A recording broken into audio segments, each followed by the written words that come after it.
Good morning. Good morning, ICC. Greetings from Australia. I'm David Smerdon, your Banter Blitzer for today. And we already got ears in the chat who's saying, let's get him. So that's what I want to hear. Hoping for some cracking Banter Blitz today. As you might have noticed from my greeting, it is morning here in Australia. I'm coming to you from Brisbane. If you're listening live and you want to play against me, you know what you've got to do. Match Smurfo 32U, and that'll put you in the queue to play against me. Should be quite good. We've got Cap 78 Red, who's been playing me quite a few times. He's a regular. Is raring to go. I think he's first on the list, so that game should get started any moment now. Oh, and we're up, and it is Cap 78 Red. So we're up for the first game. Ears is in the chat telling us that he's got a few problems with the power because he's in the middle of an ice storm. Well, here in Brisbane, we have now well and truly entered the autumn, and it is a chilly 32 degrees Celsius. I don't even know what that is in Fahrenheit, probably over 100 for sure. So we're chalk and cheese at the moment. Ice storms and blistering heat waves here. We'll see which one is more favorable. All right, so as for the chess, which is why we're here, well, we've got a really interesting sort of game at the moment by Cap 78 Red. I haven't seen. Oh, now this is already getting very interesting. I'm going to take off this knight. I tried to play the King's Indian and he wouldn't let me. So he tried to do an anti-English, an anti-King's Indian English setup with 1c4, 2 knight c3, 3. Man, this is really getting interesting. 3e4. Sorry, I'm very distracted. This is a really interesting play from Cap 78 Red, and really fast as well. I really like the way that he's playing. We've got this opposite colored bishop position. I love opposite colored bishop positions. I don't know why, but they seem to be positions I'm reasonably decent at. So we've got one here, and it really comes down to whether I can control the dark squares better, or whether he can control the light squares better. So it's going to get interesting. Whew, very, very tight position at the moment. I think I can win that b2 pawn, so I think I'm going to do that.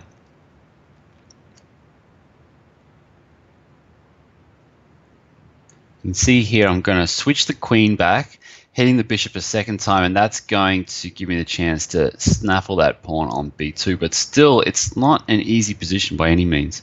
So things really got complicated when my opponent on move 10 played the move e5, and since then we had mass series of exchanges, opposite colored bishops.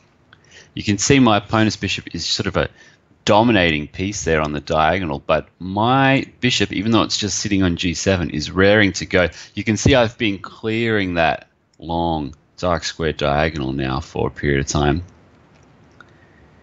I do have an extra pawn which is useful. Oh, there's a really interesting queen sacrifice here.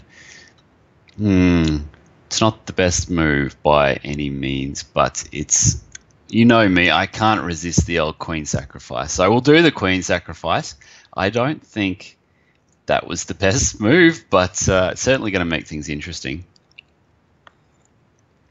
We have a strange material imbalance now where it's almost exactly even mathematically. So my opponent's got the queen. I've got rook, knight, and pawn.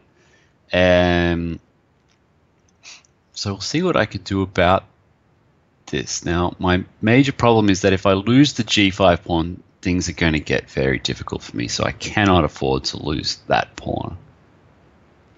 Sorry, I said g5. I meant f4. I said g5 because I'm about to play the move g5. And here, ooh, do I want to do actually? I think I do. Yeah, I'm going to play g5. there, yeah, I was a bit afraid of that move. That's a good move there by my opponent. Things getting very interesting now. I'll play h6. I didn't really want to do it, but we'll play h6 and we'll get those pawns off. What I would do to get a rook onto the h-file now, that would be just glorious. I've got a neat little trick here. Yeah, I've got a neat little trick here that I'll try. I'm going to play rook b6. It invites knight d7. Knight d7 looks so tempting here. Let's see whether my opponent falls for it. It's a little swindle. I mean, knight d7 just looks like such an obvious move, but I think it's losing, so we'll see. Oh, he hasn't played it. That's good. That's good, although he may still have fallen for a swindle. We'll see. We'll see now. Because I'm going to play this rook check. And I think I'll follow up with bishop d4, will I? Or then he can play knight b6. Oh, yeah, that's not so good for me. Gee, this is getting tricky, and I don't really have the time to think about this now, so this is going to be tough.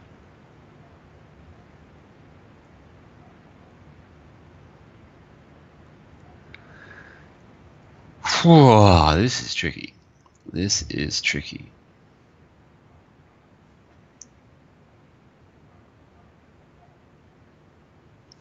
Don't know what I should do now. I'll play the move knight c2. It's not... Oh, 35 seconds. How did that happen? That's not good. That's not good at all.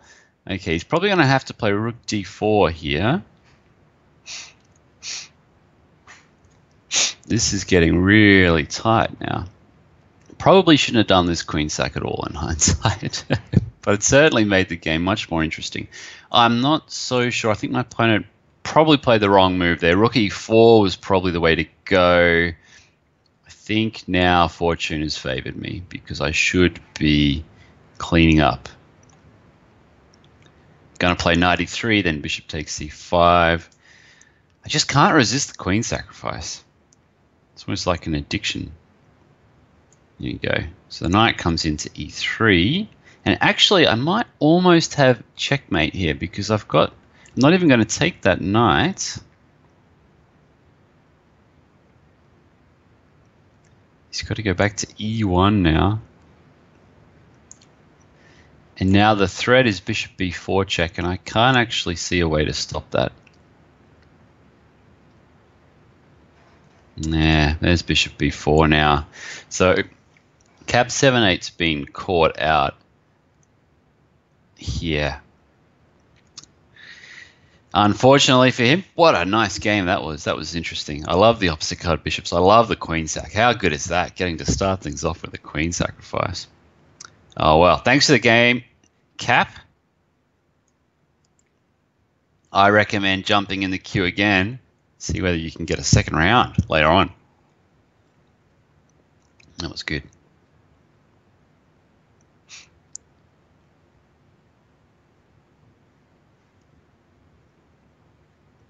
All right. So cap 7-8 red 2.1. What is this? What is that? I have no idea whether this is just a coincidental. It cannot be coincidental. What is going on here? I don't know what this. I have never played against cap 7-8 red 2.1. One can only speculate about the name. Interesting. All right, Nesmetanov is in the house as well, which is good. A good day for a Latvian, he says. A good day for a Latvian or a reverse Latvian. I'm always up for the Latvian. So whenever it's Nesmetanov 1, 2, 3, there's going to be a Latvian. I'm going to find myself in trouble. One of us is going to sacrifice a queen, no doubt. So that's going to be fun. I'm looking forward to that game. But not yet. Not yet.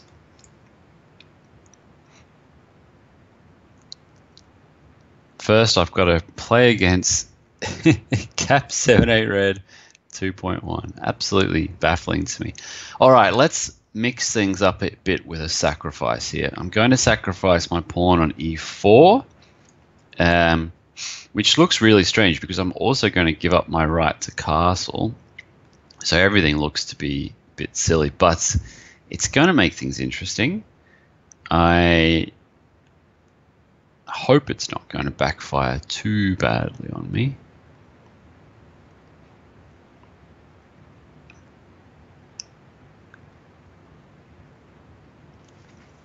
I got my opponent thinking, which is good because he was moving pretty quickly before. All right, so h6, so I can take this off. Oh, this is it's kind of tricky. I don't really know what's going on. I think my opponent wants to take on e4 under more favorable circumstances, one can only guess. And he might have done that, actually, because my position's a bit annoying now.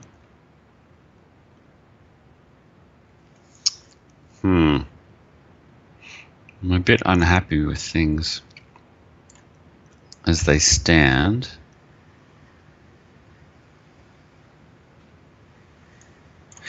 So I've lost a pawn. Maybe lost is a bit strong. I did plan to sacrifice it anyway, but now it's definitely just lost. And my king looks kind of ridiculous. The only advantage, and this is a little bit of a tip for how grandmasters think ahead when the pawn structure starts to settle. So you can see there's been a lot of exchanges, and the pawn structure is starting to see something unique, the pattern coming out of it. So that's a good time to start thinking ahead to the endgame, particularly if a lot of pieces have already been swapped off. So here, because my position is, to be honest, not great, I am starting to think about, well, what sort of opportunities will I have in the endgame? And one thing that I can see is that black's weird pawn structure on the E and F file here give me some opportunities to block with the knight. So I'm starting to think about those sort of options. Another thing actually that I can do here, which looks a bit strange but might be okay, is the move f3. I wonder if I can get away with that. I'll start with the move d5. There's e5 as expected. And now the question is, can I get away with, what can I get away with here? Can I get away with f3? Don't know. It's getting a bit risky now. I'm getting a bit low on time again. I'll play f3. My king definitely doesn't deserve to be there. You can see the pawn structure rapidly changing again.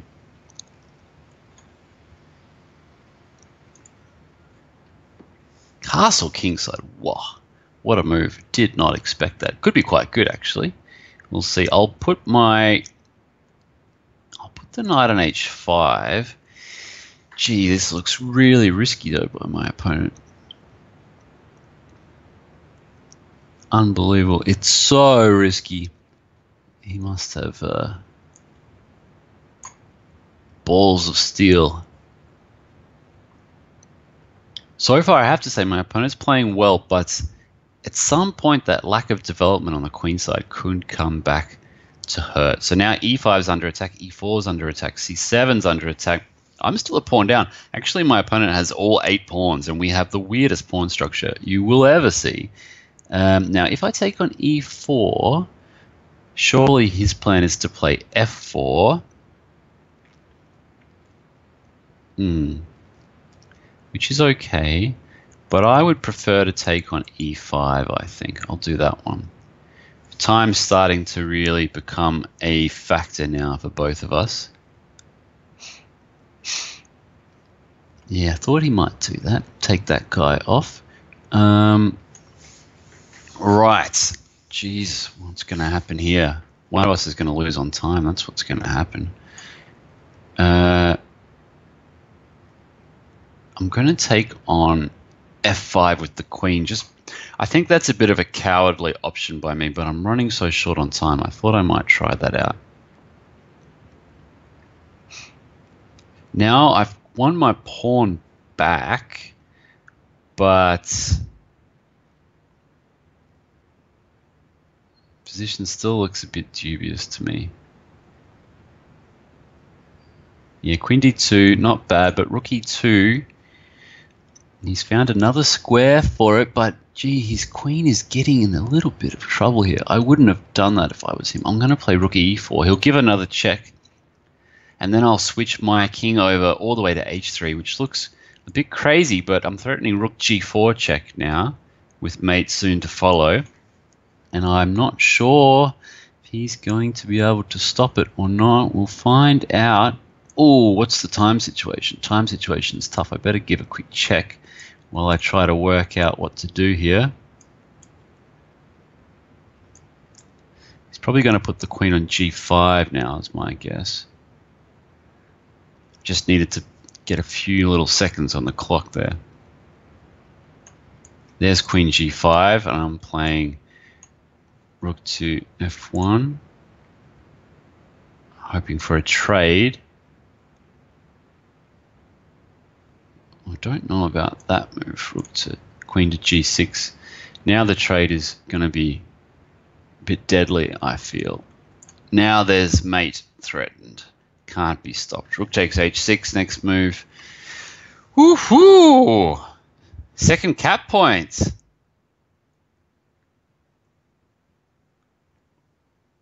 He's going to run the clock down. 2 out of 2, baby. Wow, that was a good one.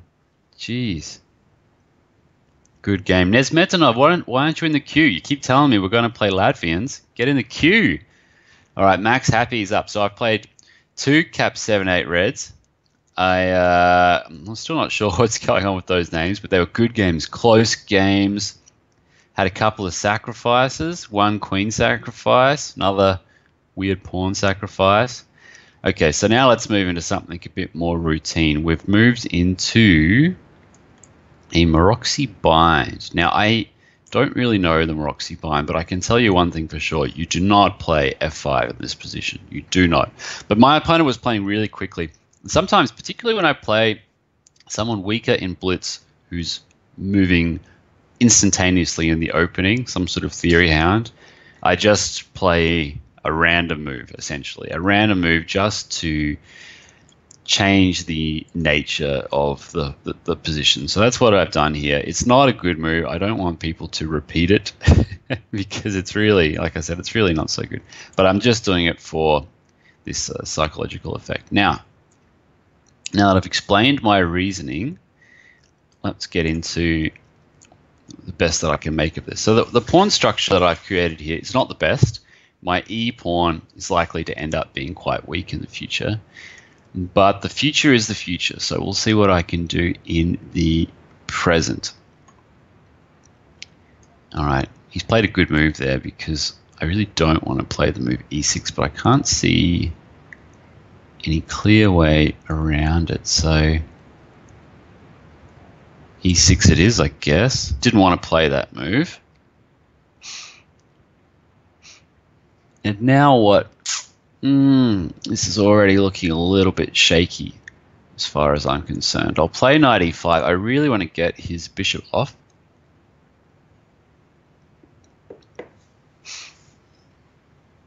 But you can see not only is e6 weak, but also d6. So it's a bit of an uncomfortable position. I could have taken on c4 there, but I'm super worried about my position.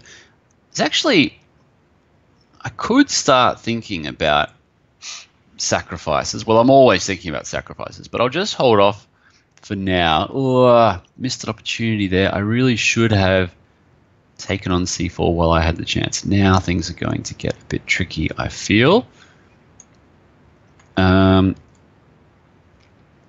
Okay, rook c7, queen c7, rook c7, queen. I'll play queen c7. Yeah, my position's uncomfortable. There's no denying that, but it's maybe not too bad. It's not too great, but not too bad either. We'll see.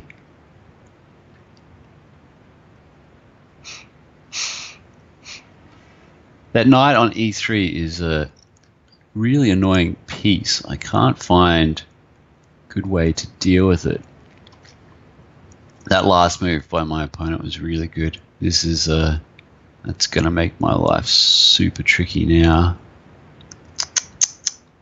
Oh, this is ugly.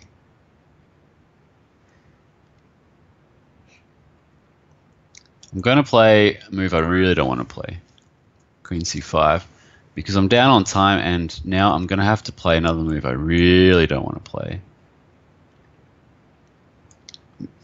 I've undoubled his pawns. It's not ideal. I think I'm in super big trouble here.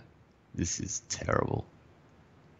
Look at all these pawn weaknesses. I'm just making one pawn weakness after another as I try to desperately hold this together. I think d5 is almost just winning here for my opponent, but I might just be able to keep my chances alive. But this is ugly as anything. Max Happy is just ripping me up at the moment.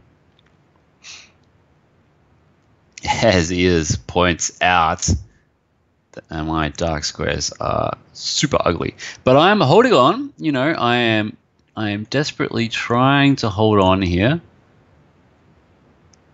That's good relocation from my opponent. Good relocation. What can I hope to achieve here? Not much. You'll probably see me sack the exchange at some point because I cannot really see any way around it. Oh, this is just not fun at all. I'll play, well, I can't even think of a move. I'll play King G7. I'm a minute behind on the clock. You know what I should have done there, actually, is just play Knight C6 and make him think of how to win this position. To me, C5 is sort of calling out to be played, but it requires a bit of calculation, so we'll see. I might be lucky here. I'm going to play Knight C6 because it's clear that my opponent has sort of stopped working out the best way forward, and that gives me a chance to just offer the draw and see what he does about that.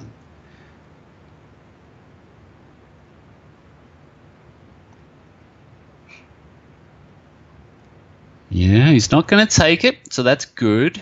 I mean, good for play by him. Certainly not good for me. And now I can actually just put a little bit of tiny pressure on his position. Nothing major, nothing that should scare him, but you never know. So he's decided to detonate. I'm not sure why exactly he chose that. So I've come out of this not too badly, all things considered. We're in an endgame. I have an extra pawn. His bishops are still carving me up. But could be worse. He's going to play his good move. I mean, all good moves that he's playing here, all very good moves, but still I feel that I've kind of escaped a little bit.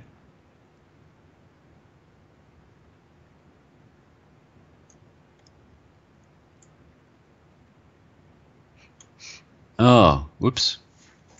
Except I just played a really dumb move. Really dumb move. And now my life's going to get much more difficult again. But anyway, it looks like I'm unlikely to lose now, which is good news, although I'll never say never.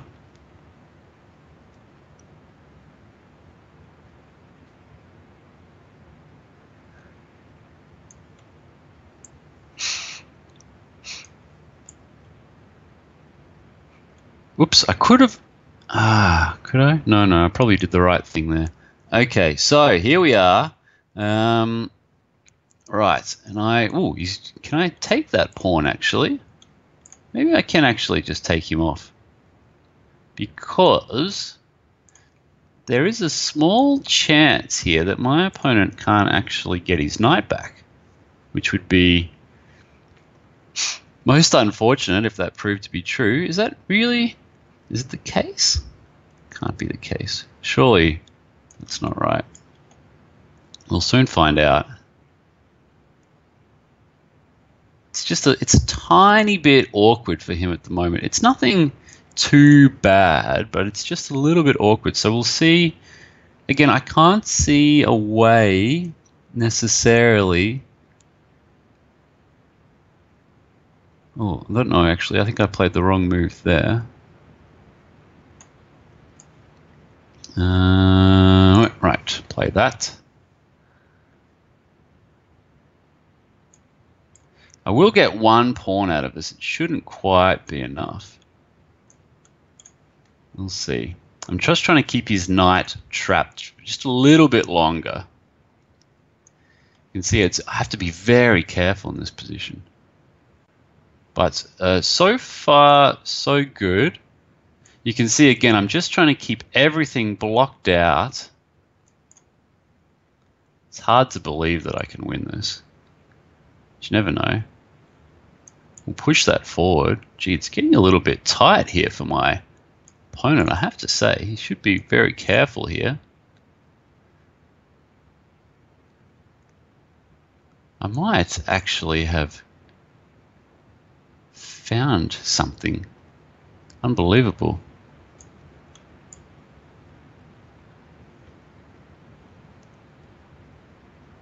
I think I'm actually going to win this. There we go. Push. Wowee. What a finish. That's amazing. Third opposite colored bishop game. Gee, was I in trouble or what? That was ugly. My idea of playing f5 in order to shake things up certainly shook things up, but in a way that looks like I was just getting absolutely destroyed. Thanks for the game. That was a good one. That was really good. Max happy. Played super well. All right, so the sacks have been going all right. Eigeneier. What does Eigeneier mean? Does that mean my own egg? My own egg? I don't know what that means. Grillmaster and others who want to get into the chat, into the queue, excuse me, just type in match Smurfo and then 32U. So Smurfo, SMURFO, and you get into the chat. Eigeneier. What does it mean? Does it mean my own egg, I think? I don't know. My German's pretty appalling. That's my guess. So, by the way, I've played the wing gambit here against Eigeneier. I do like the wing gambit. It's not, I mean, like most of my chess, you would have surely noticed by now, it's not a particularly robust opening. And like, again, a lot of my chess, you won't see too many GMs playing the way that I do. But that's the way I like to roll. You can see here that actually, even though it looks like I'm a clear pawn down and it looks like a typical French position, it's not the same as a normal French. One of the key differences is that the extra tempi that white has built up through the sacrifice means that black finds it quite difficult to coordinate the pieces. So you can see here the knight on g8 doesn't have a nice home. They're both the knight and the sorry, I tuned out for a second. Both the knight and the bishop are fighting for the e7 square. They both want to be there. So that's one advantage that I've got. Oh, that's an interesting move. I really want to sacrifice a bit more here, but I won't. I'll play the correct move here, which is bishop f4. f5, yeah, okay, but now I play h4. So this is the sort of position you can get from the wing if things go well, because actually there's not really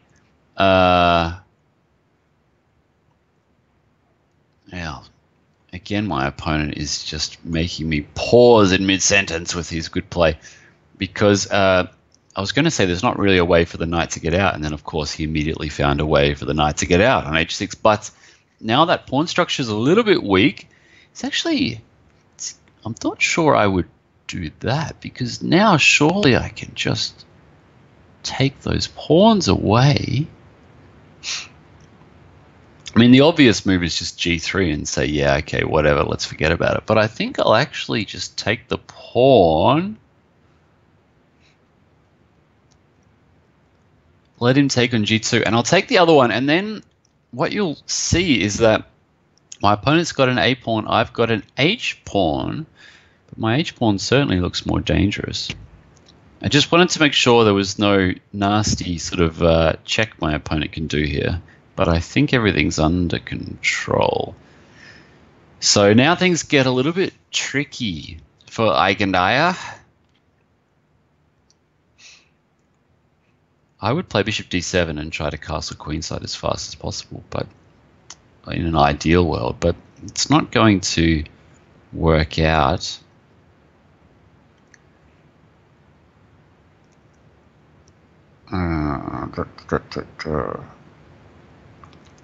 Tough situation. This is probably the first game today that I've actually been up on the clock, which is a bit strange. Yeah, I mean, it's got to be bishop d7. I don't know why my opponent's thinking so long about this. This is, I would be playing this move quite quickly. But anyway, we'll see. That rook on g2 is probably going to end up on g4. So my aim should now be to find some way to take advantage of it once it gets there. Gee, this is a big thing. Wow. Probably a bit too big. All right, queen b6. Yeah, okay, so threatening queen b2. That's smart. That makes sense to me. Right then. Okay, so what about some knight g5, or am I losing? Has he got... looks like he's got some interesting stuff worked out here. Yeah, this is interesting. Very interesting. What's my time situation? I got plenty of time. King f1 looks a little bit tempting. Knight g5 looks very tempting. This is a big decision. Rook a2 looks tempting as well. Big decision.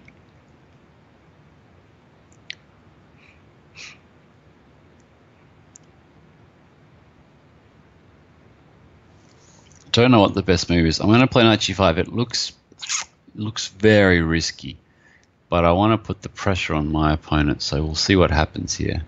Probably he should take this.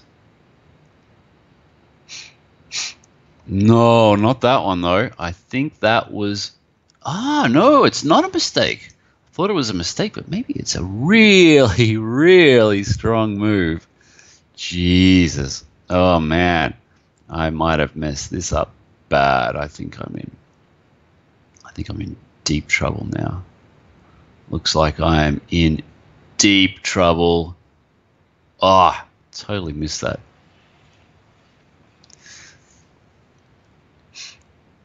So what do I do now?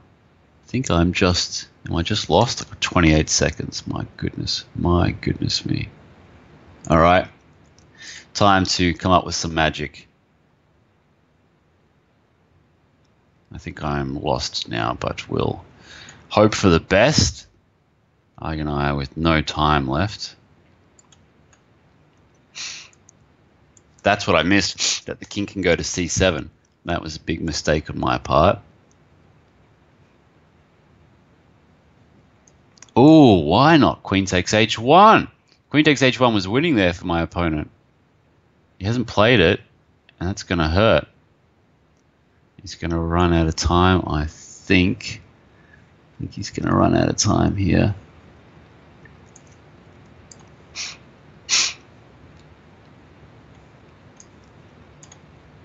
That's bad luck. My opponent played a great game. I think queen takes h1 was winning in that position. Threatening rook takes f2 check. That was move. When was it?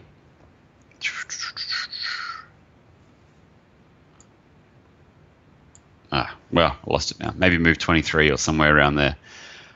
I'm on 100%, but I am not feeling particularly comfortable. And nothing makes me more uncomfortable than playing years. So let's see how it goes. We have had some great games ears, and I think the last time we actually also had a King's Indian. Now we're going to have a same-ish King's Indian now. I'm going to play what's once again not the best move, but it's a little bit tricky. Let's see. Ears going into the tank already. Nope, he's back. Okay, so we're going to get something that I think Ears will be quite familiar with now. This is a King's Indian same-ish variation, which is actually going to transpose into the Benoni. Perfectly respectable line. I'm going to try my best just to trick Ears here if I can, but I think he should be able to handle it. So here the move is A4, but we'll see what he goes for. He doesn't play A4. Doesn't play A4. It's a bit strange. I guess he really wants that D5 square. So we'll give him the D5 square. That's okay.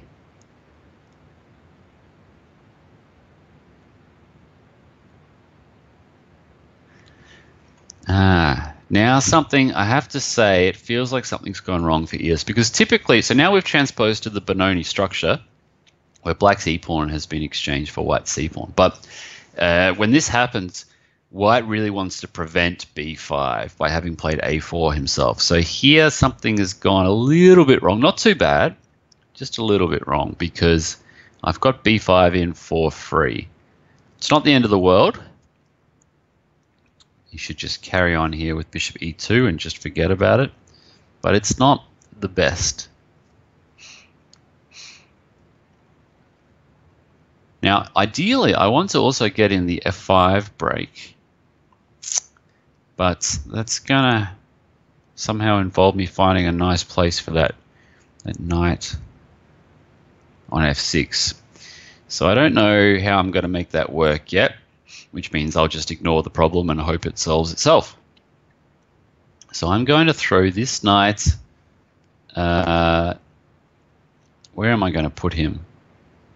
Probably I'll put him on e5. And then, yeah, it's not always that easy to get these pawns rolling on the queen side, which is what I would like to do. And typically I should also think about exchanging pieces here. So I probably should play knight takes knight. But against Ears, I've found the best thing to do is keep things complicated, keep pieces on the board, and hope that it scares him into making a mistake. So that's what I'm going to try to do here. So this is really an example of playing the man rather than playing the board. I'm using a strategy that I think works better on Ears than perhaps on the average member of the ICC. So that's only because I have a lot of experience playing against Ears, by the way. All right, so now, for example, the question is, can I go a bit crazy with knight h5? Seems quite tempting to me. I like this move, knight h5. I'm going to play it. I'm going to play it, and then I'm going to hope that things work out, because it's a bit risky. Right. Yes, this is getting interesting now. Very interesting. Because there are suddenly, out of nowhere, all sorts of mating opportunities that weren't there a second ago.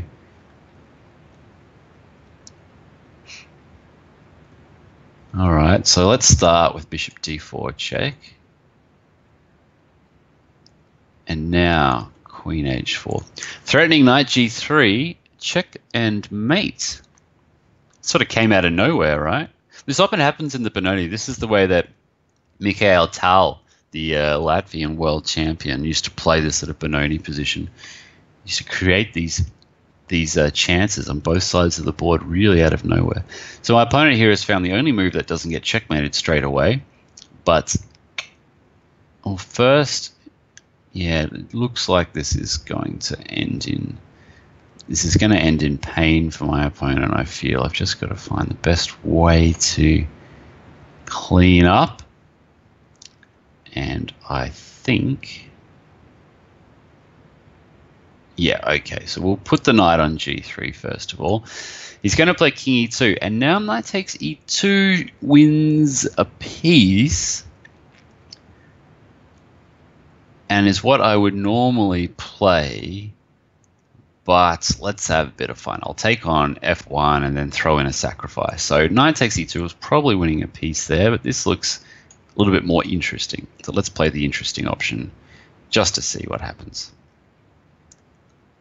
It also looks very good. And, oh my god, where is this checkmate? Come on, where is the checkmate? There is the checkmate. Okay. Queen h3.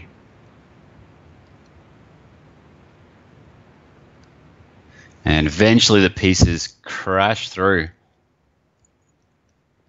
I'd like to say that's a game that Tal would be proud of, but I'm not entirely sure. My opponent offers a draw. I'll think about it. Thanks for the game ears. Now, that was a good one. I think they're the key. I mean, the key point, if you wanted to take a lesson away from that, is about in the same, being prepared for transposition to the Benoni structure, which means meeting a6 with a4 sort of 90% of the time, I would say. Because once I got b5 in, you could see it gave me the c4 square for my knights, and also gave me a few other options. So that was, I think, that was the issue. All right, so Skeggia, Smerdon Skeggia. I have no idea what's going on. Things got weird from move one. That's all right. Thanks for the game ears. Oh, well, look at this. We've actually, if I'm not mistaken, we've transposed into a King's Gambit. I didn't see too many of those, but this looks extremely King's Gambit-y to me. I think that's what we've done. It's pretty cool. Don't see too many of those. So we've got a King's Gambit now. It's not a typical King's Gambit, this bishop g4 idea. Usually if you want to try and hold the e5 point, a better way to go about it is to...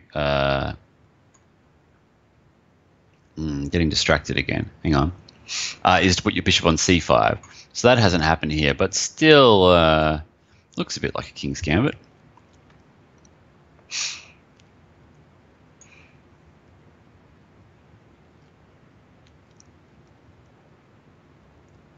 I quite like my position here. I can't complain too much. I don't know the King's Gambit that well, but here I haven't even gambited the pawn.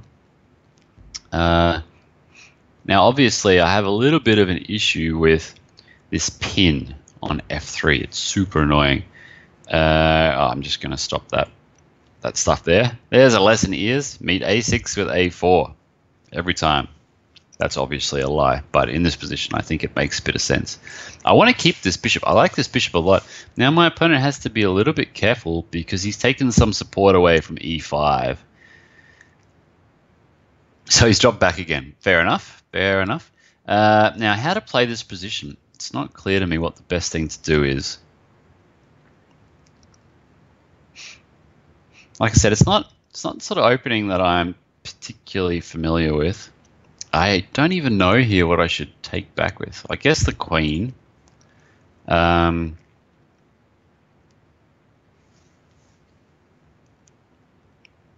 I think it's clear to me that neither of us really know what's going on. But that's okay. We've got now an opposite color bishop position again. This is like the fourth ones at A. It's kind of curious. But this opposite color bishop position feels kind of nice for me. I think e5 here is looking pretty good. I really want to play g4, but I think e5 is the way to go. So basically, whenever you've got an opposite colored bishop type position, you've got to look at the two opposite colored bishops and see which one is better, both today and which one can be better long term, particularly in endgame type positions. There can be a lot of maneuvering. So in this position, it seems pretty clear to me that my bishop is the dominant one. Don't think many people would argue with that. Oh, can I play e6? No, I better just. What am I going to do? I'll just snap that pawn off. So here, my bishop is the big guy, top dog on campus, and that gives me an edge. Yeah, king over. Yeah, and actually now it's not super clear what I can do. I got this extra pawn, which must be good.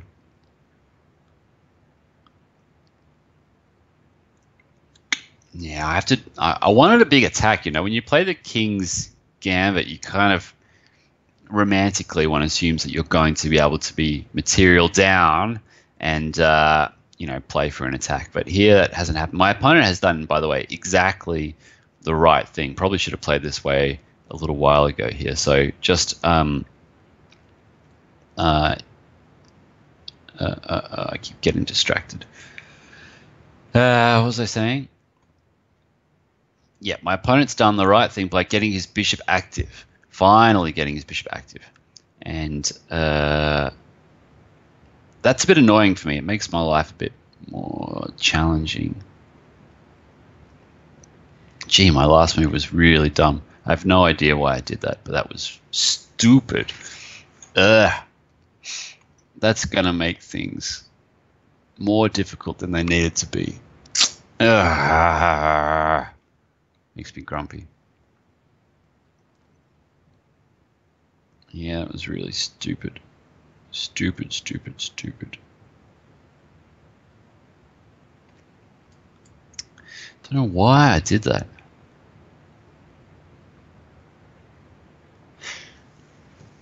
Now, the problem is 95. I mean, I completely overlooked this move, and now it seems to me that I'm just... Oh, he didn't play 95. Why didn't you play 95? I was really starting to get worried about my position there. Now, less so. Now I feel good again. That's a bit strange. 95 followed by knight takes f7. I mean, maybe I'm missing something, but that looked like it was winning back the pawn, so I didn't like that very much. Now things are kind of back on track, I want to say. Yeah, it was an odd decision there.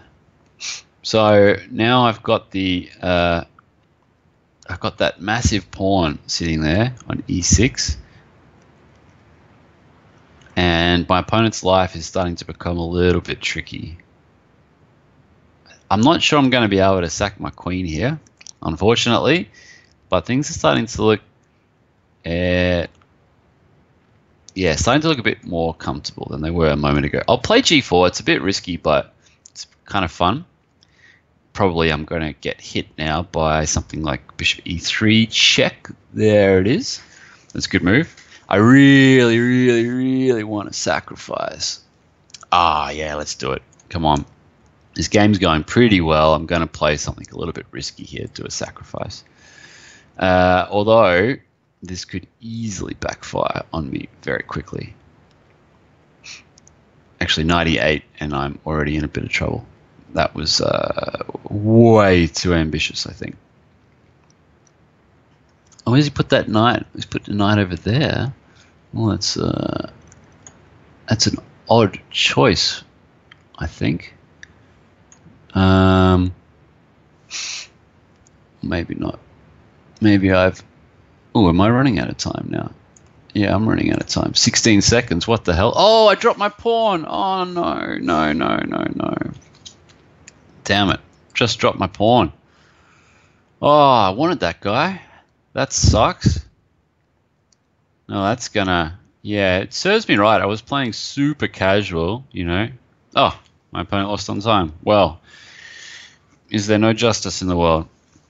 Thanks to the game stake here. I think we just both just... Well, I don't know, went into a trance. Maybe you were listening to my voice and I kind of hypnotized you or something. I don't know, because suddenly you were really starting to get on top.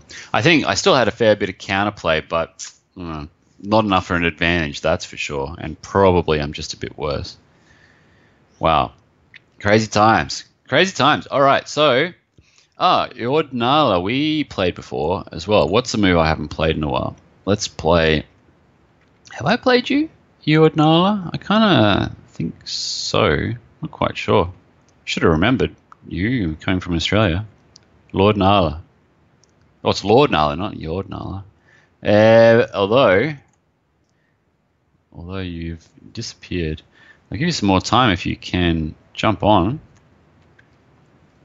Lord Nala. It's a shame. Chance to play another Aussie, but the Aussie has left the building. Probably watching replays of the Commonwealth Games closing ceremony. Oh well, Lord Nala, you'll have to jump back in the queue. We'll get you a game for sure though. Just get back in. We'll get you a game at the end. We'll get that happening. All right. Oh, I can see so many interesting regulars in the queue. All right. So what do we have now? I haven't played an Alakines in a long time. Let's try that one out. So I'm playing against Manas from India. Alakine is not my cup of tea, but there is. I really find the philosophy of the Alakine defense kind of romantic. This idea that basically I will give you everything you want. I will give you the center. You know, you name it, you can have it. Just come forward, invite you into my house, and then hope that you've overextended. I like this idea. I've just never been very good at playing it, unfortunately. I don't know why. It's just I like space, and I find it so cramped. There were some great players in the past, particularly Tony Miles from the UK. He was fantastic at the Alakines. He just could find ways to maneuver that you would not believe. But unfortunately, it's not me. That's not me. I think here I'm going to try to disrupt this center immediately. Or I think that was the wrong capture, actually. I think I would have preferred to... Yeah, I think I've already gone wrong. It's a bit embarrassing, but this is not quite right. This is not quite right at all. If I play knight c6, then bishop b5 is...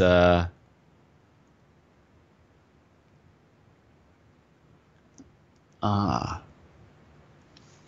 have one little trick. It's the only trick I can think of. Things are going a bit pear-shaped, so I'm going to try one. This is a trick worth remembering, actually. So bishop b5, and then I'm going to play queen a5, and follow that up with queen takes the bishop on b5, and trade the queens. At least that's what I expect, although my opponent sort of might not let me show the trick. Now, bishop b5 was what I was afraid of, and then queen a5, knight c3, queen takes b5 was the idea, but that may not eventuate because Manas is... no, it's maybe... I don't know about this decision because this is quite okay for me, I think. It's a bit of an odd choice by my opponent. Anyway, so be it. Here we are. I have lots of squares now, so I can play, for example, queen b6, which looks a little bit, you know, looks a little bit cowardly, but I think this endgame is pretty nice for me. Nez Metadov says, the strongest light in the Alakines is e4, knight f6, f3, e5, f4. If you're wondering what on earth that means, White has found a way to transposition into the Alakines defense a move behind, which is pretty cool. He's addicted. He is addicted to the Latvian gambit, I tell you what. Yeah, this is starting to go a bit wrong here for my opponent. He's extending. Well, it's kind of like the Alakines philosophy. He's overextending, and this is leading to danger now for Manas. There's big trouble in his future. Yeah, no, this is not what he wanted. I'm sure of it. Still, the game continues. Now, what can I do here? Tempted to play just take on a2, which obviously must be fine, but what I'm really tempted to play is the move g5. I cannot resist. Because I see so many cute little mates that I've got to try this. Right. Oh my God, this is getting interesting now.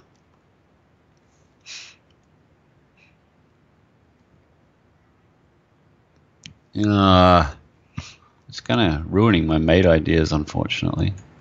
I'm going to play bishop f5.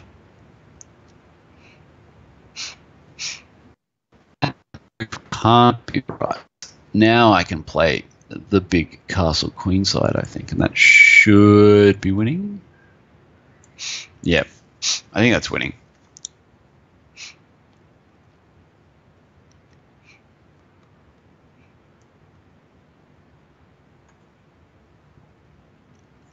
Yeah, there's not really any way out now, I think, for my opponent.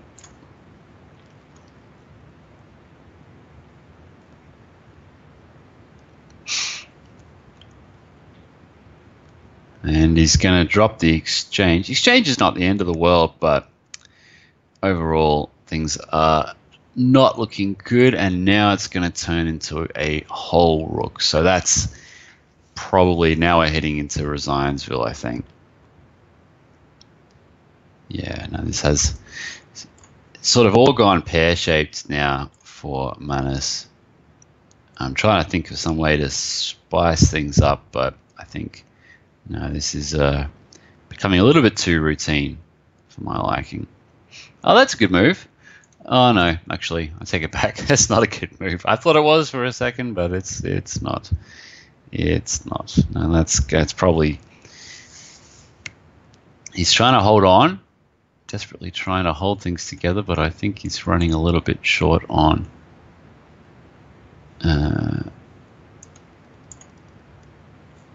Short on moves, yeah. He's got to play g5. Oh no, he's resigned. Yeah, it's probably the right time. Okay, thanks Manus for the game. Alekhine's holding together there. I've had 100% tonight. This is a bit unusual. Tonight, this morning, whatever. Oh, okay.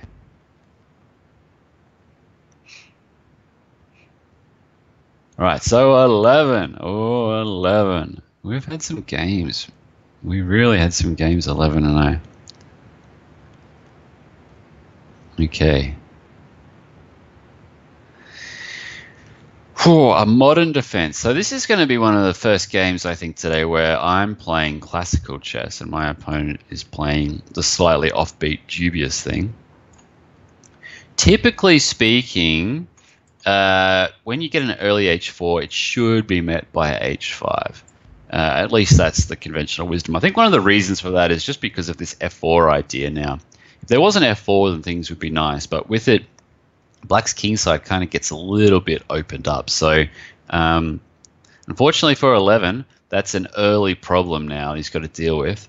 Not the end of the world by any means, but just something that you probably don't want to get so early on in proceedings. So we've had mass exchanges leading to the situation now, and that bishop on g7 just feels like it's not quite the right square anymore. You can see that doesn't know where to go. The knight's got to go to e7, which is, in theory not too bad, but still doesn't feel, like I said, just doesn't feel quite right. So we'll keep things going with, simple development. So probably knight c6 is going to happen here. I'll put the bishop on probably c4. Well, it's tempting to go to b5, actually. The reason 11's having a bit of a think here is I think that he probably wanted to play c6 and king c7 to get that king safe. And that option's sort of gone out the window now, so that's probably why I had a bit of a think there. But now you can see it's just uncomfortable. It's really an uncomfortable position now. f7 attacked. Every move that black's making is it just seems to be holding on and holding on. But he's doing a good job of holding on. No question about that. So now we'll see. I mean, I've still got to find a way to break through. And that's not at all clear to me. I think I'll play knight d5. That knight was the only piece not doing anything, so I may as well find somewhere for it to go. And if he takes it, I can just take with the pawn, for example. Will I take with the pawn? I don't know what I'll take with. Maybe the pawn. Probably the pawn. And then put some pressure on e5. So it's just hard for my opponent to find a move. In these sort of positions where the queens are off and you've just got the d-pawns missing, usually the side that's better developed has a small advantage, but the advantage is actually not that big. So if black, typically it's black who's sort of under pressure, if black can neutralize the initial pressure, then usually the position moves pretty closely towards equality. So this is the position with the d-pawns missing. You find that in Philidor's type defenses, also sometimes King's Indian exchange variation.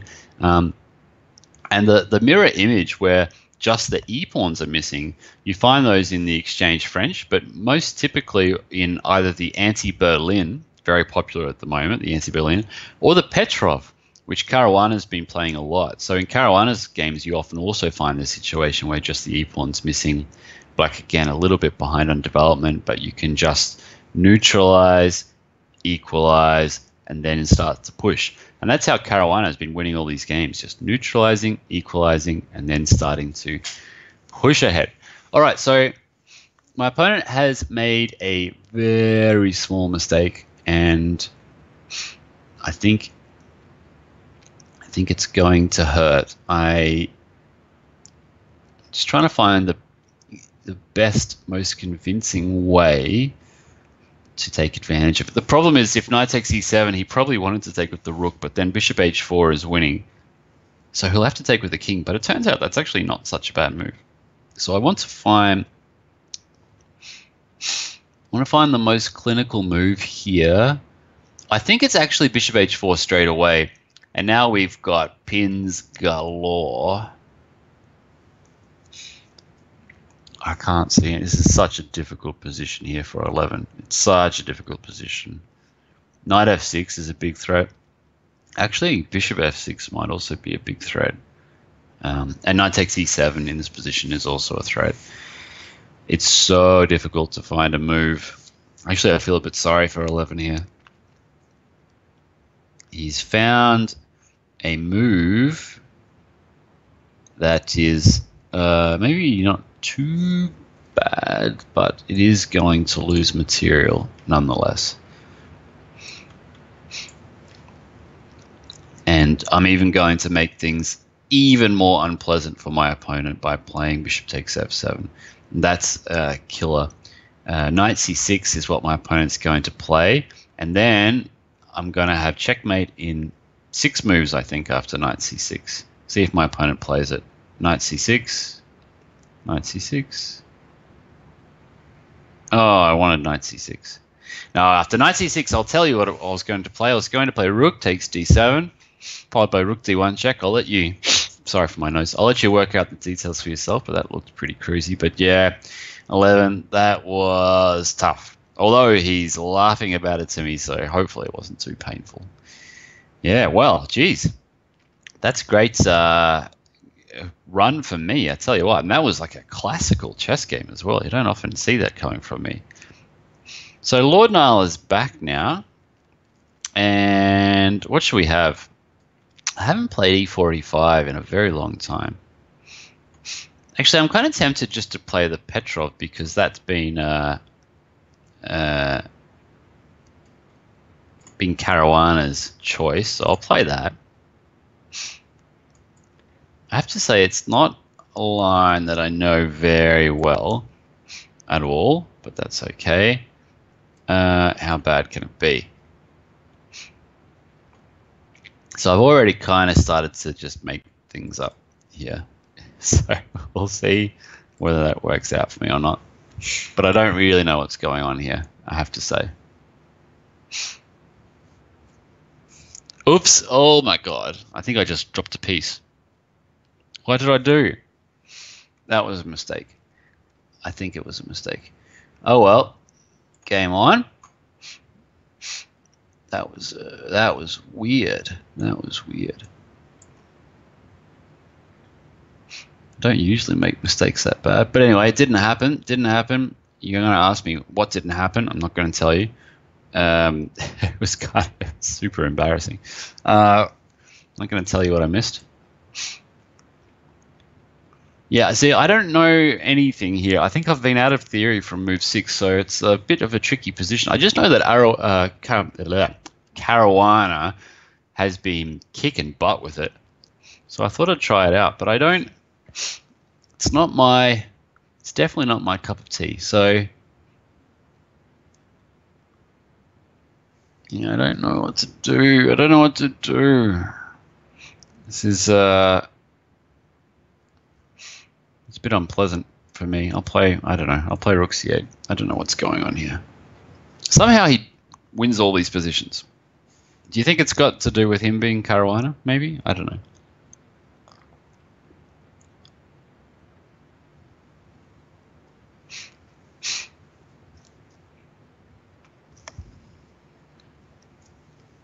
I don't know what's going on now.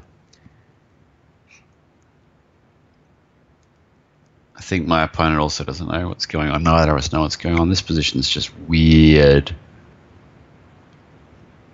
What is this? What is this? B6? I don't know. This was a poor opening choice, but I wanted to mix things up. I didn't want to lose, though. Yeah. That's a good move. Oh, my God. This is ugly as anything.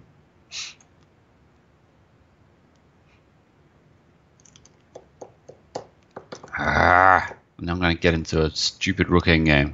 I want a stupid rook endgame. This is dumb.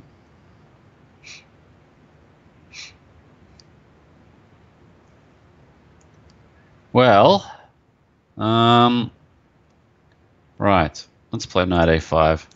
I got to mix things up. I mean, so I have to say that as far as the opening's gone, things have gone all right. I mean, I could just take on e5 there, and probably that rook endgame is a draw.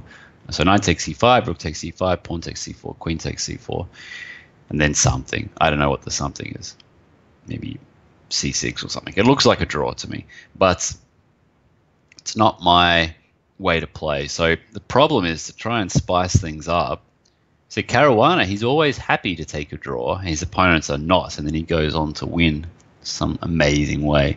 Here, I don't have that luxury, so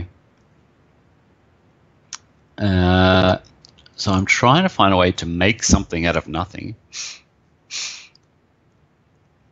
And at least I have now unbalanced the position. You can see I've got that c4 square for my knight. His bishop is a pretty sweet piece, which is a bit annoying.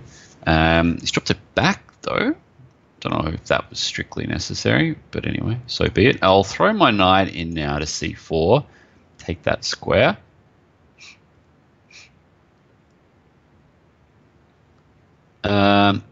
Now, I probably want to get the rooks off, but I probably want to keep the queens on. So we'll see if that's an option for me. Just playing. Oh, knight d2. Oh, you stupid man. Why did I not just play knight d2? I cannot believe I missed that. Okay. Wake up. I could have just forked the queen and rook, won in exchange for nothing. That's how Caruana wins. He doesn't miss things like that. Okay, that's annoying. That is annoying. All right. Come on. Wake up. I got no excuses. It's, 10 a.m. here. Come on. Yeah, now he stopped me, so I can't do it anymore. Typical. All right. This is a bit annoying now. This is a bit annoying. I'm going to play f6. All right, I'm just going to try and improve my position slowly and hopefully surely.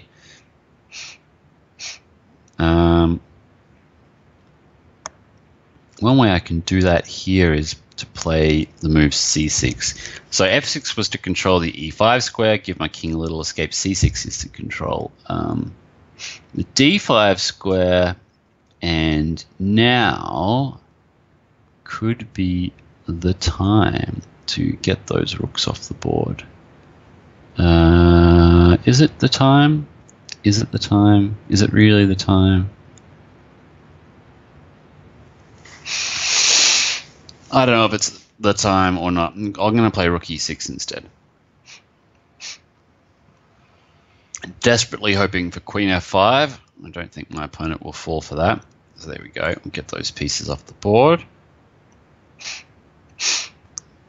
And this is all right now, I think. This is quite an acceptable position. I've got the massive e file. That's great. I'm going to put that queen in on e2.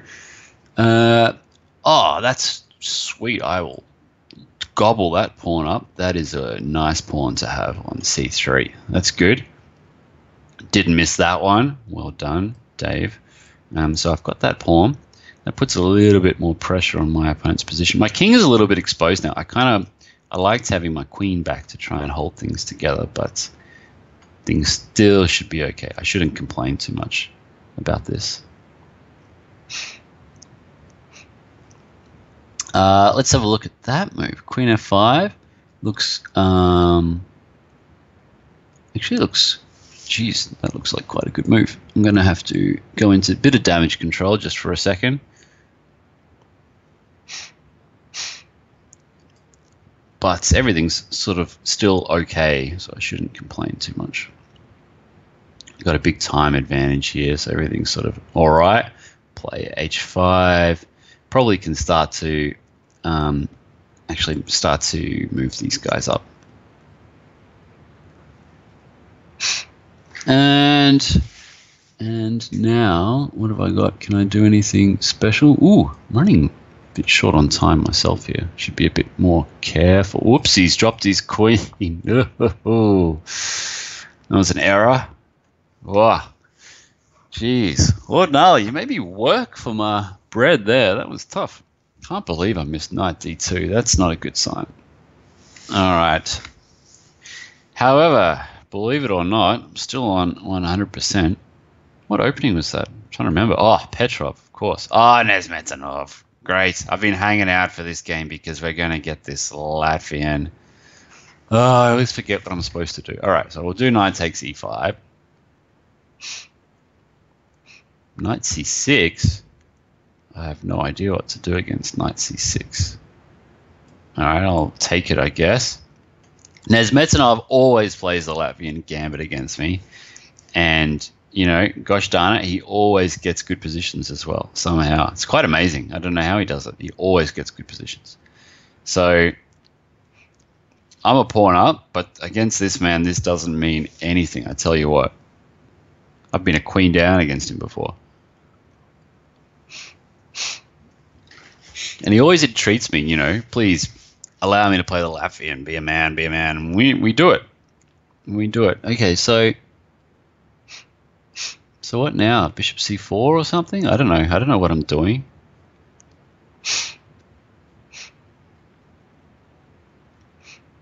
I don't know what's going on here. He loves these positions. He adores them.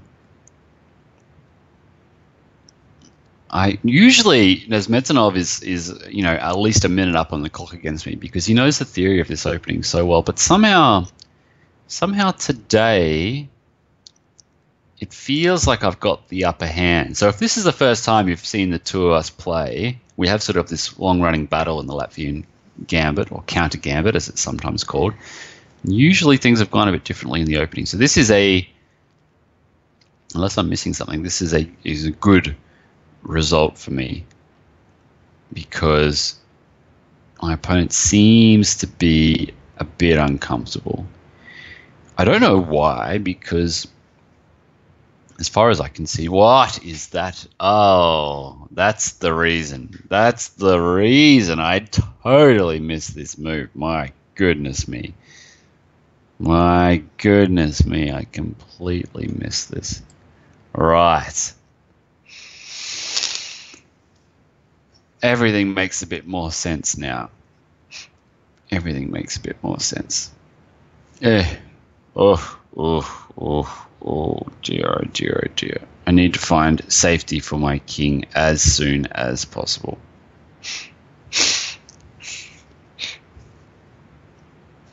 Wow. Unbelievable. All right, I'm in a world of pain now. I'm in a world of pain. This is super bad.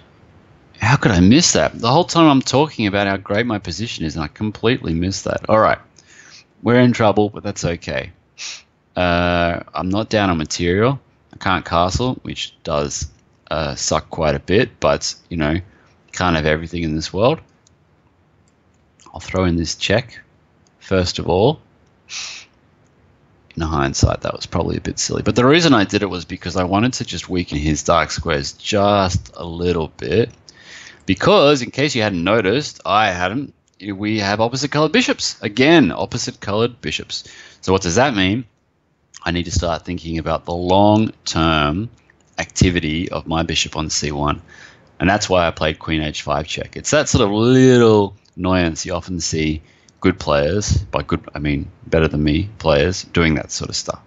So the position is equal now. My opponent has done pretty well, but I've got some hope. I've got some hope. All right.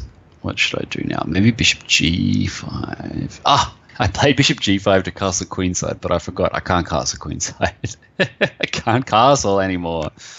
So that's a bit dumb. In fact, I probably shouldn't have played that. Given that I can't castle, that bishop should have gone to f4. Yes, that's right. He's tearing me up again. Yeah. God damn it. All right, so I'm going to take on f5 because I want to get these queens off. I desperately need to get these queens off. If I've got any hope left in this game. So now I've reached a pretty equal endgame, which, given that I just completely missed bishop takes f2 on move 6, is a good result for me. Having said that, this position still needs a lot of work before I can feel comfortable. Yeah,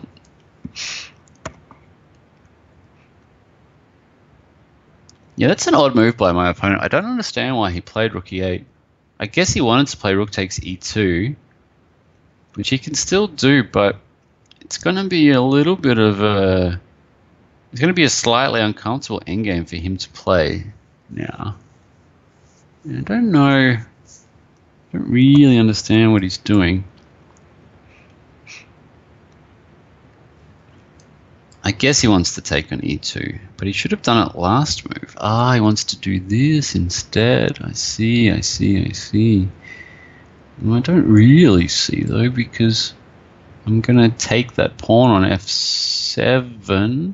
What's going on? I'm a bit confused. It seems my opponent gave me that pawn, and I'm not sure why exactly. I have to say I'm a little bit... I'm not entirely sure what's going on now.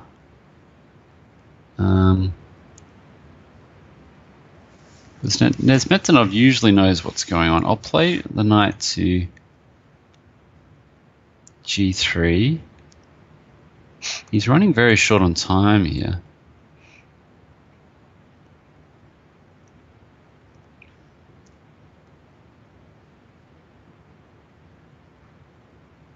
Yeah.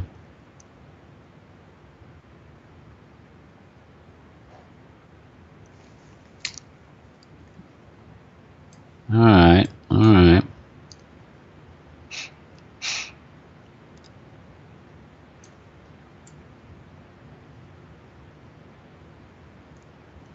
He's done pretty well, I have to say. He's done pretty well now.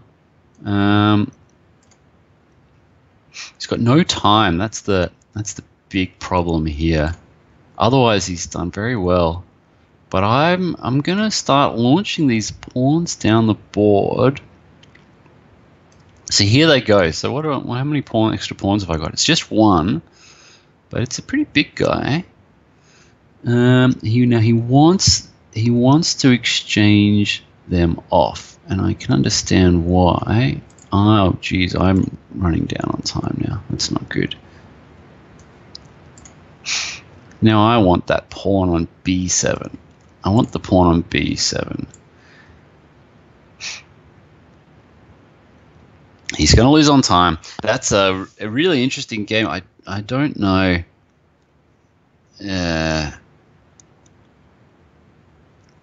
I don't know if I would have won this. I think so. I mean, my a-pawn looks pretty powerful, but gee whiz, that was an interesting game.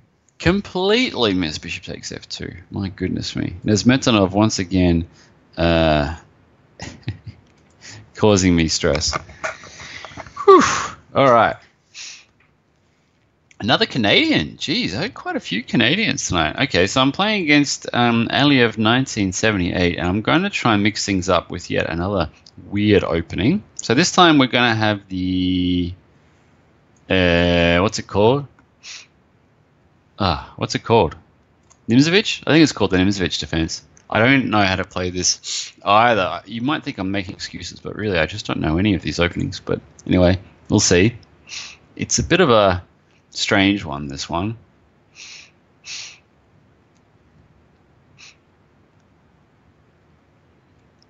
As should be pretty clear, but I don't mind it so far. Anyway, it doesn't look like it's too bad.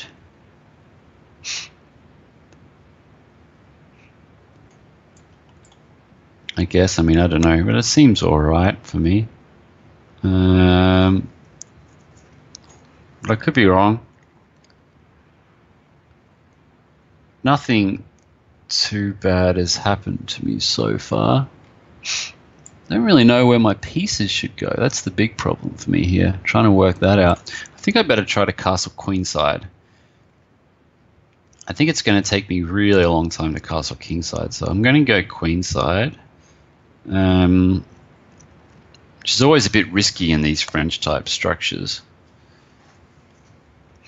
But might be okay. I would love to have my knight on... I don't know what I'm doing here. Put my knight on g6 maybe? I don't know.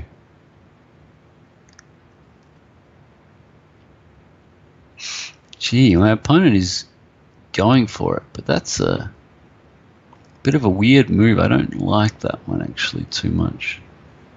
I'll just take it. I don't know what his next move's going to be now.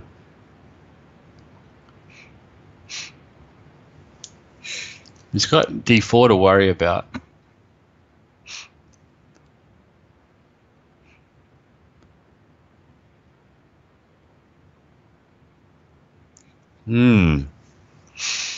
Well then, that's a bit...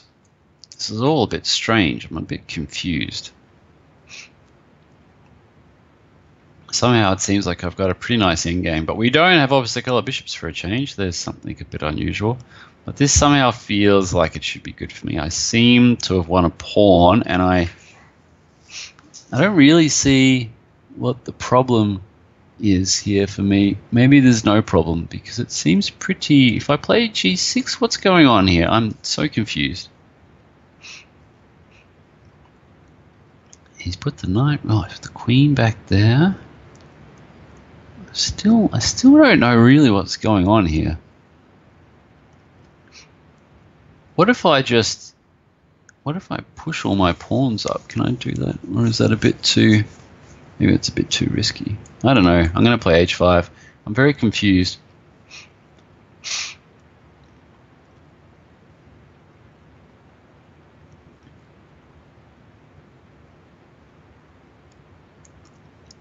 I feel that I could just be winning here, but I can't quite work it out. But it feels pretty good to me. I don't know. Everything seems to be holding together. I don't know how this has happened, but I feel good. I've missed so many things in today's Banter Blitz that I can't believe that I'm winning, you know, and just it feels like I must have missed something. But somehow, I mean, now it's the scope of possibilities for my opponent has really diminished. I think this should be just over, but I'm hesitant to say it. Yep, okay, so now getting G2, that's a second pawn, and now there are light squares everywhere on which I can feast. Maybe Queen E4 check. And this must be winning now. I can't believe that I've done anything too wrong here. Yeah, should I finally castle maybe? Must be time to finally castle. Oh, I missed knight d2. Oh, that's a bit dumb. Oh, that's really dumb. What were you thinking? How could you miss that? Well, that's thrown a spanner. It works. Just totally missed that move, which was stupid. I'll put the queen on d3, but that was dumb because I've just given away my f6 pawn now, which I did not mean to do. Did not mean to do that either. Come on. Well, this is stupid. This is really stupid. Oh. Idiot. Right, okay. Well, now I've got to start all over again. Although I think I still managed to come out of that with just one extra pawn, but that must have been just a complete win at some point. And somehow I found a way to just muff it up. That's annoying. It's sort of been a bit of the flavor of today. But it still should be winning in principle, I think. We'll find out how cocky I can really be in just a moment, I guess. Yeah, that's a good move as well. That might even pick up a pawn. I'll take on h3.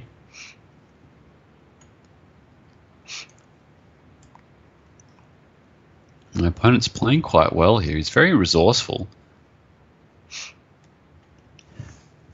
He's getting ready to take all my pieces.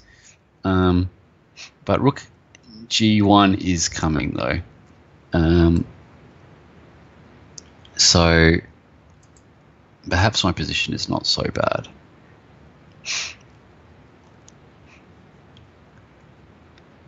That's a good move. That is a good move. Right, now what? Maybe I'll take on d4. I think I should be winning, but somehow I've managed to really find ways to make this super difficult for myself. Particularly because this should have been quite crazy. So now I am going to win, but I'm not at all happy about the way that I played. But now it's finished. The queen is promoting.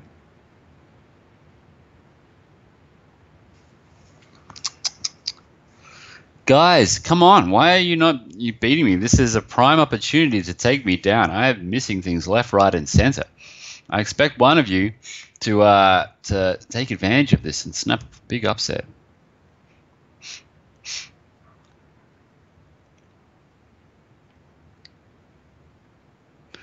And my opponent resigns at the right time, but geez, that was getting close. All right. Wowee.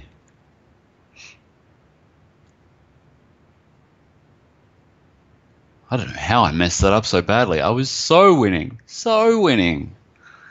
Right. Oh, Cap 78 Red back in the house. Is it you or is it your clone 2.1? Who knows? All right, let's play a bird's defense, something different. I think I've maybe managed to play a different opening every single game, which is pretty unusual. So I'm pretty happy about that. My opponent is, trying to checkmate me already? Fair enough. Why not? After the way that I've played, I am not surprised that that would be your game plan. Having said that, though, it does feel like you're going backwards.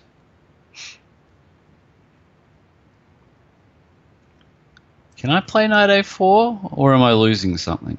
Probably I'm losing something, but I don't care anymore. Knight a4 it is. c3. No, this is all right for me. I'm okay with this now. b4. Back you go. Back you go. Back, back, back. Oh, that's an interesting move. Oh, I'm too tempted. Let's try out this pawn structure. I don't know what's going on, but it's kind of interesting. So we're in an endgame, but that pawn on b7 is super weak. Rook b1 is... Oh, you didn't stop it. Rook b1 looks like a killer to me.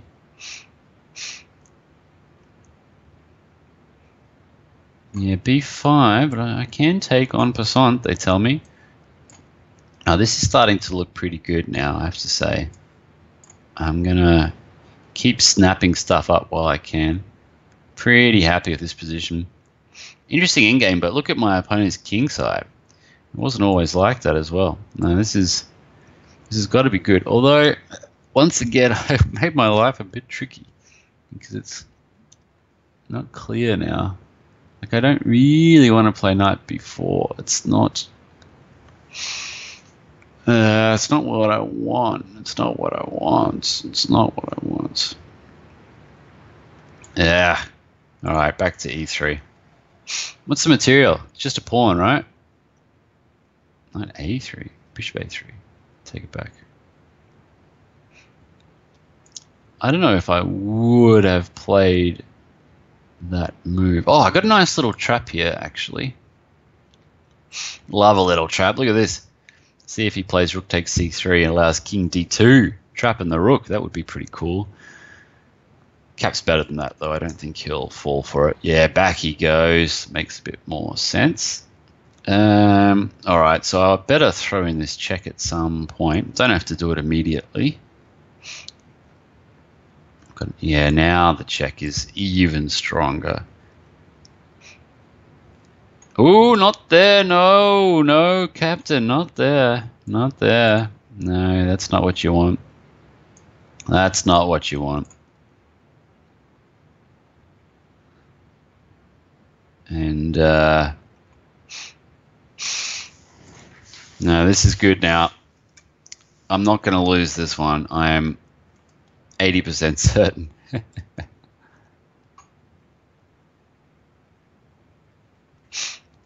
I'm pretty happy. Got everything under control, I think. Let's just keep rolling forwards. Yeah. All right. Should have this one in the bag by now, I hope. Let's bring the rooks in. Once the rooks get in, this should be all she wrote. There's rook a7. Don't know if I should have done that. Oh well. Take it off. And let's pick up some pawns.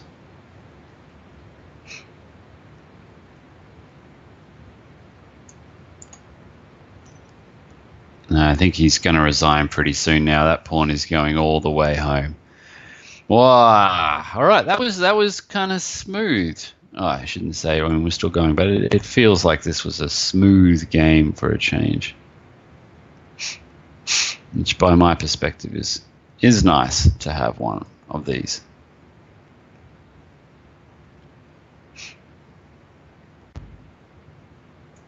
Yeah, not much you can do about it now.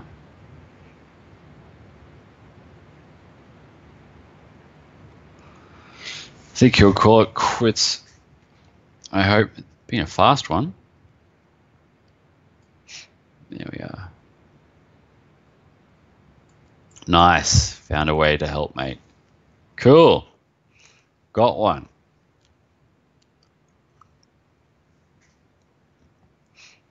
Oof. I'm still on 100%. This is unbelievable. For me, anyway. I certainly can't believe it. All right. Eigenized back in the mix. Now, what did we have last time we played? I cannot remember. Can't remember what we had last time, so I don't want to do the same thing again. let's have a I don't know. Should we have a Grunfeld maybe? Let's have a Grunfeld. I don't know too much about Grunfeld, but then again, I don't know too much about anything.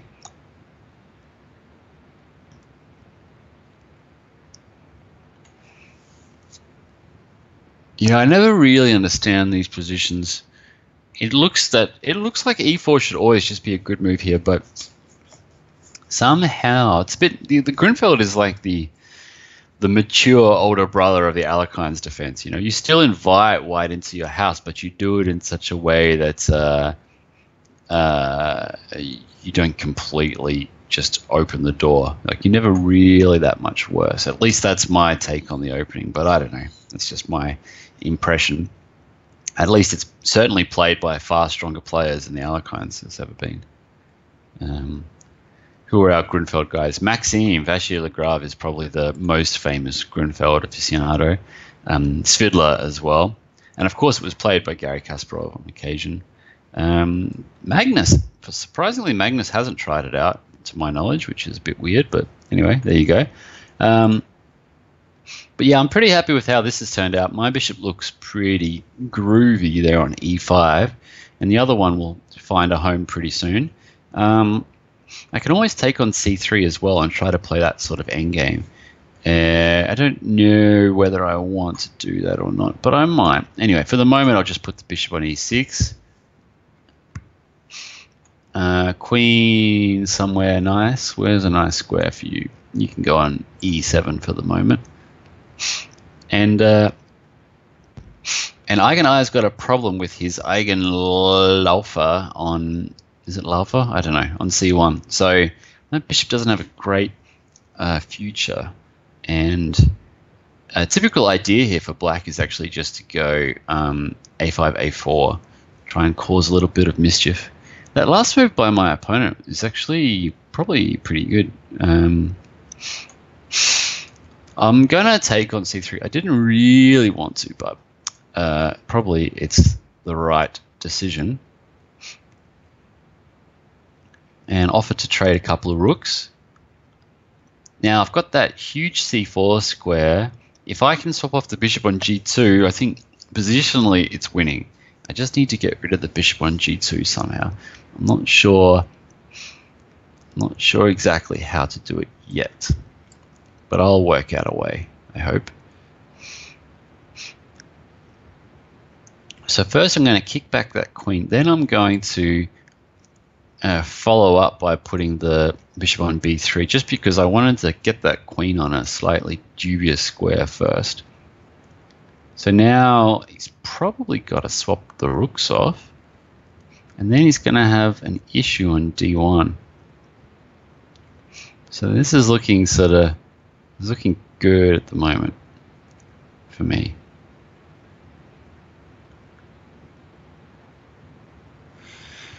Oh, this could also be another win, I hope. Somehow I've had all the luck going my way so far. Okay, I didn't expect that move. That's fair. He's got this bishop a3 move that he's probably sort of been playing around with in his head, and I don't know exactly how I'm going to deal with that. Right. Yeah, that was good. Maybe I spoke a little bit too soon about this. It's not at all obvious what my move should be here.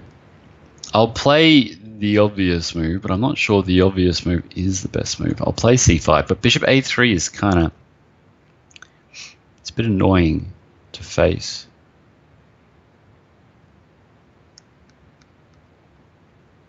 I guess he's going to play bishop a3.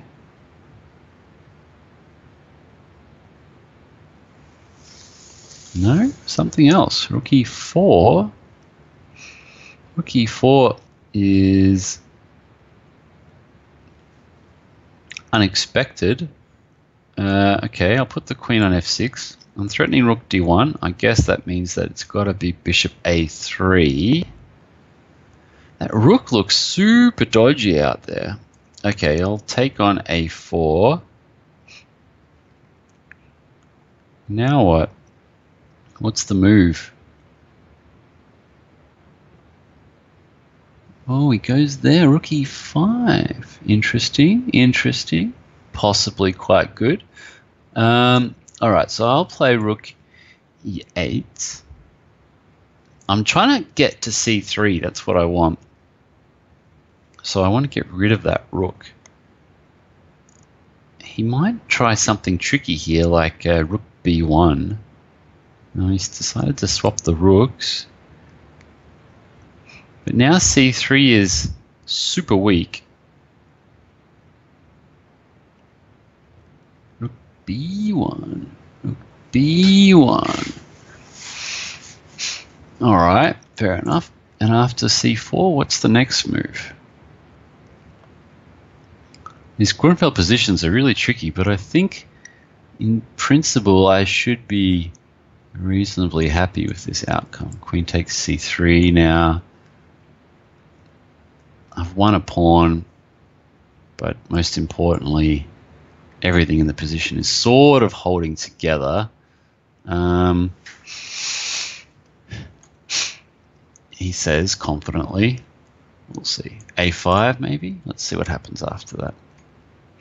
He's gone back. All right.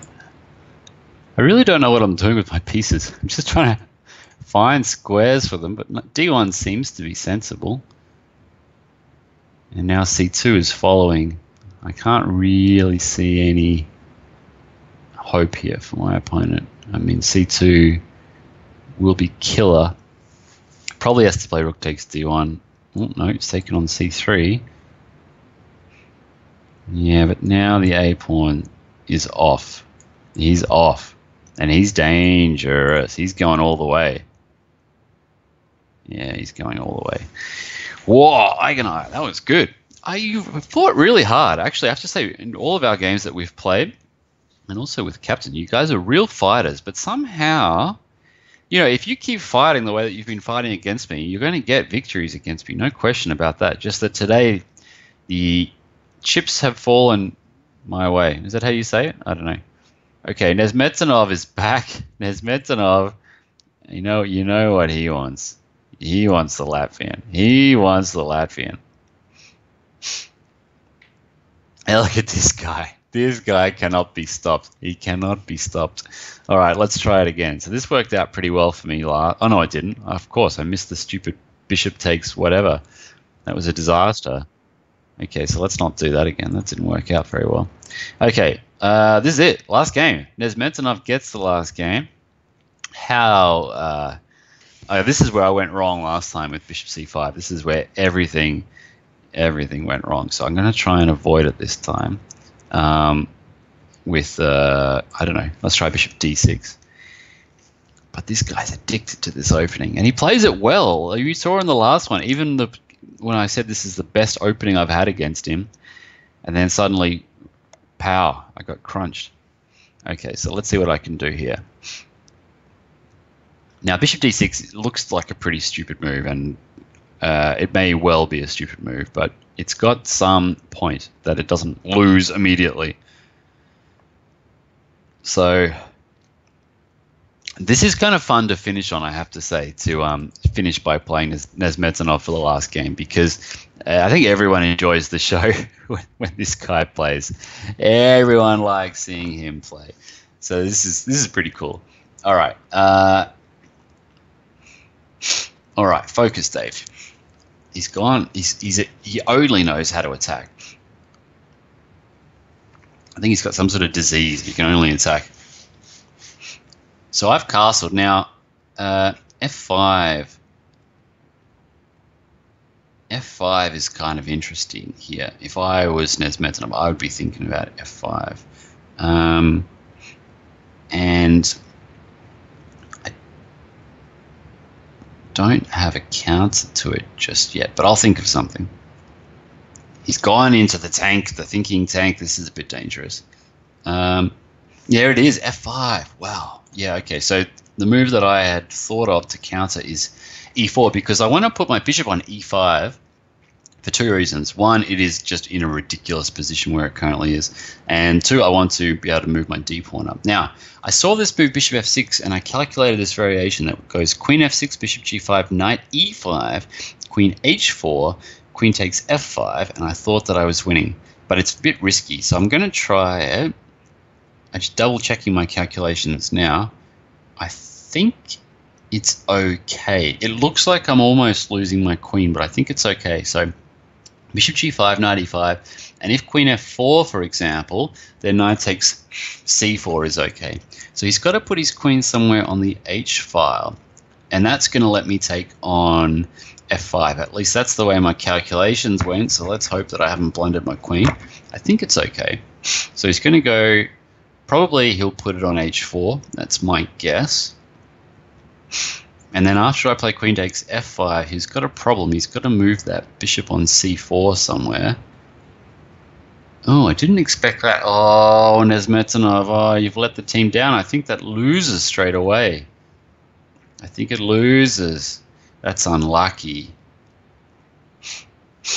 That's unlucky. Unlucky. You deserve better than that for your bravery, but you have lost a piece now. And I'm sure he's going to find a way to fight on, but it's going to be super difficult now. Finally, I played d5, just because I could take that pawn, but I'm very worried about this guy whenever I play against him, so I'm taking no chances.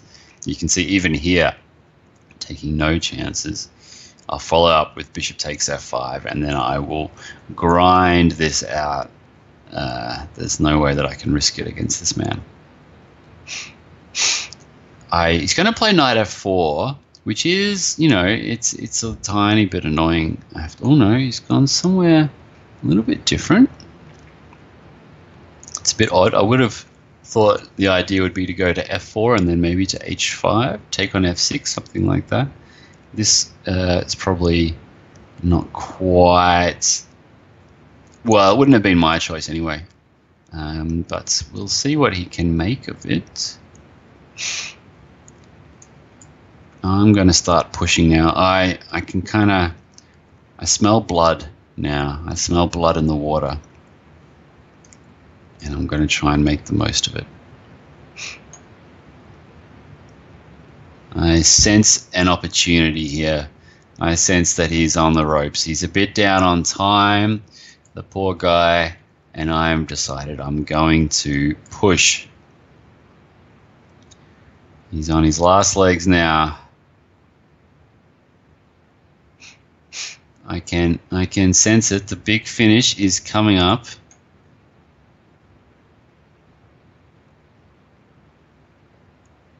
Oh, okay. And now, is there a big win? Is there a big push?